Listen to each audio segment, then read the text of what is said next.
Bonjour, je fais une nouvelle vidéo aujourd'hui. Voilà, je partage avec vous un petit souci que j'ai eu qui était lié à ma machine à laver et comment j'ai résolu ça et quel est le problème. Alors, malheureusement, je fais cette vidéo à la fin du travail effectué.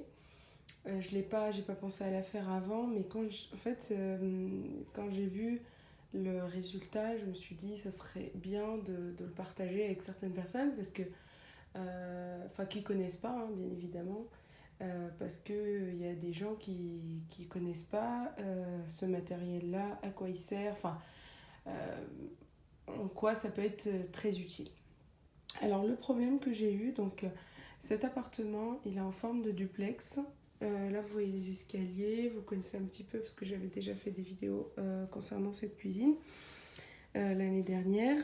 Et du coup, ce qui s'est passé, c'est que en fait, les arrivées d'eau que vous voyez là, elles arrivent du rez-de-chaussée, d'accord? Donc ces tuyaux-là, avec les évacuations, avec les fils électriques noirs que vous voyez, ça traverse et ça arrive ici. Donc cela veut dire que le premier et le rez-de-chaussée communiquent à travers un espèce de, voilà, un trou qui était là. Et ce trou-là, il n'était pas bouché. Alors pour être honnête, j'ai refait la cuisine. J'ai pas prêté attention, ça m'a pas choqué plus que ça. Tout était propre, nickel, il n'y avait pas de problème. Sauf que ce qu'il y a eu, c'est que moi, l'arrivée d'eau de la machine, elle se trouve au niveau des tiroirs qu'on voit là-bas, juste derrière les tiroirs, pour la machine à laver. Et le tuyau d'origine de la machine à laver était court. Ce que j'ai fait, c'est que je suis allée chercher comme n'importe qui, voilà, dans les magasins, un tuyau, juste une rallonge de tuyau adapté à la machine à laver.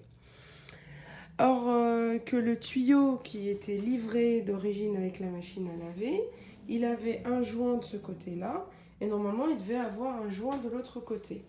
Alors, ce joint, il est tombé, il est perdu pendant les travaux, quand j'ai démonté tout ça, je ne sais pas dire. Donc, encore une fois, je n'ai pas fait attention. Le tuyau que j'ai acheté, il avait un joint côté robinet, côté arrivée d'eau de la machine à laver. Et il y avait les deux se joignaient à peu près ici, d'accord? Et le tuyau qui était de là, c'est difficile à imaginer, mais voilà, le tuyau qui était de là à là, il avait un joint de ce côté-là, mais il n'avait pas de joint de ce côté-là, d'accord? Donc en gros, l'erreur que j'ai faite, c'est que j'ai fait une rallonge de tuyau sans faire attention qu'il y ait des joints partout. Donc le plastique était sur le plastique et entre les deux, il n'y avait rien. Ce qui s'est passé aussi, c'est que il y avait une fuite. Mais alors, une micro-fuite, une nano-fuite si vous voulez, la plus petite possible. Donc, alors imaginons, les deux tuyaux se joignaient là. Quand j'ai remis la machine à laver à sa place, cette jointure s'est trouvée au-dessus du trou, là, voilà, là où il y a tous les tuyaux qui passent. Ça a inondé pendant 6 mois, ça a fait que goûter, faire des gouttes et tout. Ça a inondé la salle de bain qui est en bas, le mur de la salle de bain, le plafond de la salle de bain. J'ai eu un dégât des eaux, je viens juste de le réparer, de tout refaire. Donc j'ai changé les tuyaux, donc j'ai enlevé le précédent et j'en ai mis qu'un qui va de là au robinet. Alors moi je ne savais pas qu'il y a des tuyaux qui faisaient plus d'1 mètre qui pouvaient être utilisés.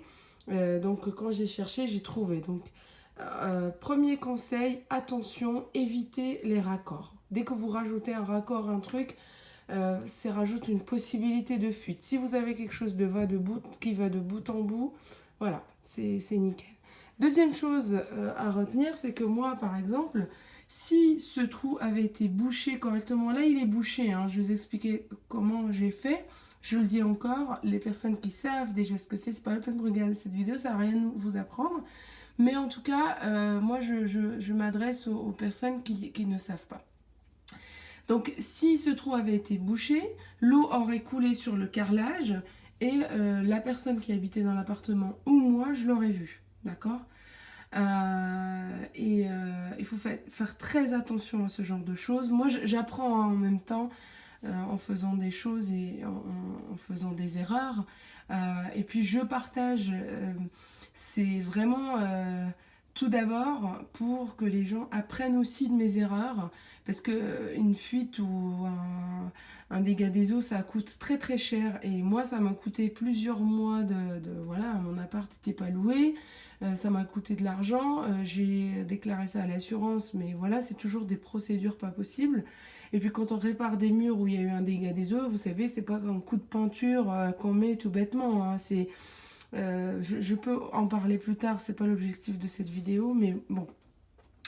Donc toujours est-il que c'est bon, la fuite a été réparée, j'ai fait des tests plusieurs fois, et je me suis dit, pour une raison X ou Y, un jour, si ça doit arriver pour une raison différente, ou même que ça soit, par exemple, ces deux enfin, robinet d'arrêt qui fuient ou autre, je ne me le souhaite pas, mais au moins qu'on le voit. Alors la solution pour ce genre de problème, quand vous avez un trou à boucher comme ça, c'est la mousse expansive. Donc cette mousse expansive qui permet de boucher le trou et qui permet aussi d'aller dans des endroits où vous n'allez pas pouvoir aller. Donc c'est pas du ciment, c'est pas du joint, c'est pas de l'enduit, c'est vraiment, la bouche elle a un embout très long. Alors je vais vous montrer la bombe, je ne l'ai plus parce que j'ai tout débarrassé. Voilà, je vais vous montrer parce que, hop, je l'avais jeté. Voilà. Et là, ça va être très clair. Donc, c'est une bombe normale, comme une bombe de peinture, d'accord? On visse cette partie-là sur la bombe, d'accord? Ça se visse. Et ça, c'est l'embout par lequel va sortir la mousse, d'accord? Et comme ça, vous ciblez. Vous remplissez au... Je pense, même pas 3/4, je pense que c'est moins, mais il faut lire ce qui est écrit sur la bombe, de toute façon. Moi, j'ai pris une bombe Rubson. Je vais, si j'y pense, à la fin de la vidéo, je vais mettre une photo de ce que j'ai utilisé. Donc, alors, il y a plusieurs bombes. Il y a bombe rebouchage, je ne sais quoi, enfin bref, calage ou quelque chose comme ça. Donc, elles sont différentes. Et il faut choisir celle qui correspond le mieux à votre besoin. D'accord? Donc là, voilà comment ça devient. Vous savez, l'aspect, c'est comme du polystyrène, d'accord? C'est quand ça durcit, d'accord? Et ça augmente, ça gonfle. Donc ce que vous pouvez faire, c'est avec un cutter comme ça, couper le surplus. Donc moi, ça ne me dérange pas, je vais laisser comme ça. Je vais juste nettoyer tout ce que j'ai enlevé là. Et puis voilà. Et pourquoi j'ai fait ça? C'est vraiment pour boucher ce trou, pour que ça n'arrive plus, pour que je puisse voir l'eau s'il y a un problème. Et aussi, ça peut être utilisé donc, pour caler une porte, une fenêtre, reboucher. Alors attention, hein, je le redis, peut-être il y a différentes mousses. Toutes les mousses et on va dire, le contenu de la mousse ne convient pas à tout type de rebouchage. D'accord? Donc là, dans mon cas, j'ai pris celle qui correspond à mon cas.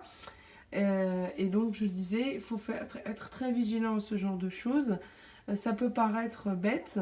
Moi, en tout cas, je l'ai vu comme ça au début. Hein. J'ai pas d'expérience. Je suis pas quelqu'un qui a une formation spécialisée là-dedans. Je découvre en même temps. Et voilà. Donc... cette mousse, vraiment, elle est magique. Moi, je découvre. C'est magique. Il n'y a pas besoin de savoir quoi que ce soit. Enfin, en termes d'utilisation, c'est très facile. Il faut faire juste attention. Il ne faut pas chercher à remplir. Hein. La mousse, elle augmente. Le volume de la mousse, il va augmenter au fur et à mesure avec le temps. Il faut la laisser au moins 2 heures à peu près.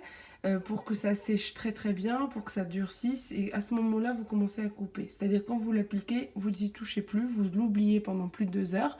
Et après, c'est que après que vous pouvez y toucher et faire quoi que ce soit. Avant de faire ça, il faut mettre des gants. Avant d'utiliser cette bombe ou quoi que ce soit, il faut mettre des gants. Pour la simple et bonne raison, c'est que si ça vous colle au doigt, c'est très désagréable, ça s'enlève ni avec l'eau ni quoi que ce soit. Enfin, moi, j'ai pas réussi parce que ça a touché à ma main et c'était voilà, c'était difficile à enlever. Qu'est-ce que je peux vous dire d'autre? Rien de plus. De toute façon, voilà, c'est un produit encore magique que j'ai découvert. Une bombe, une fois utilisée, bon, je pense pas que ça se garde très longtemps. Le mieux, c'est d'avoir bon, voilà, un bon volume à mettre et puis d'essayer de. Il n'y a pas de petite bombe, hein. J'ai trouvé une bombe, elle fait. Je pense c'est une bombe qui. Elle est la plus petite que j'ai trouvée. Elle fait un rebouchage de 22 litres. C'est quand même énorme. Moi, je voulais juste vraiment enfin, un petit truc, mais j'ai pas trouvé quelque chose qui correspond. Du coup, j'ai dû prendre celle-ci. Ça coûte pas cher. La bombe que j'ai prise, elle coûte à peu près 10 euros, à 9 euros et quelques. Il y avait une réduction chez le Roi Merlin pour les bombes Rubson en ce moment jusqu'à décembre 2020. Et ça m'a coûté 7 euros et quelques. Il y avait moins 2 euros dessus.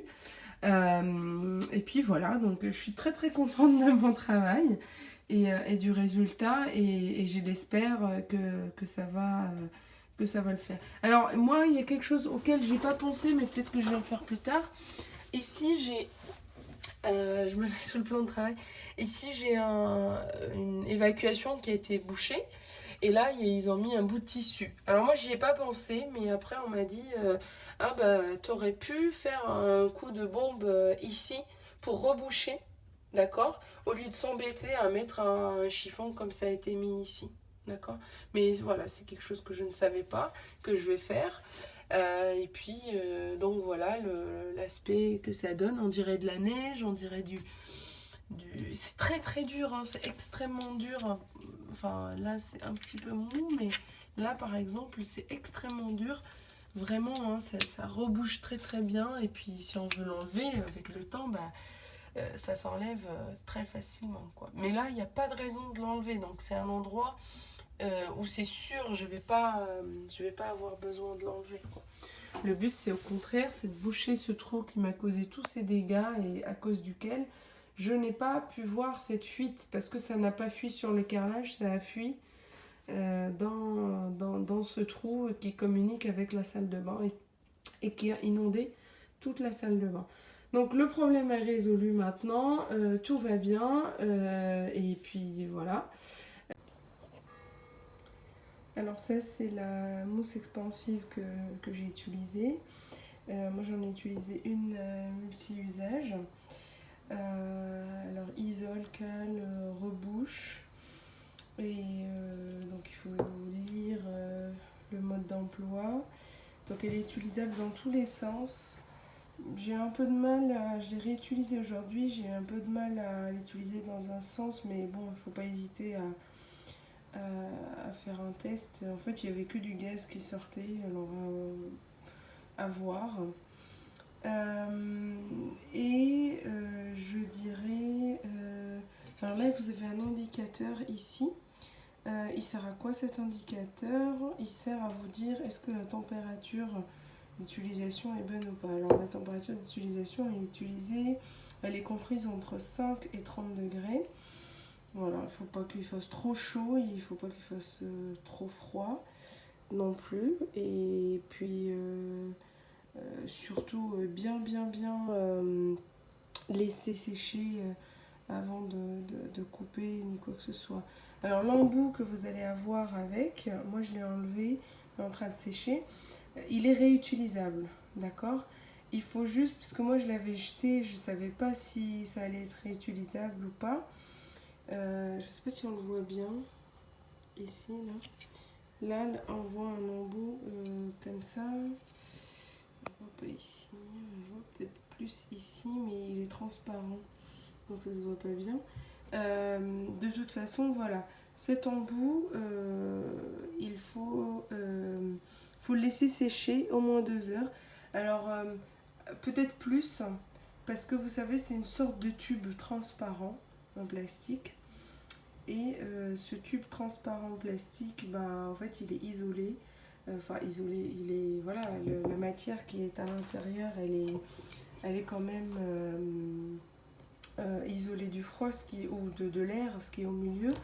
Parce que la mousse, ce qu'il faut savoir, c'est que même si vous touchez, vous pensez que c'est sec, en fait, ça ne l'est pas. Parce que la mousse, elle commence à sécher, à durcir de l'extérieur.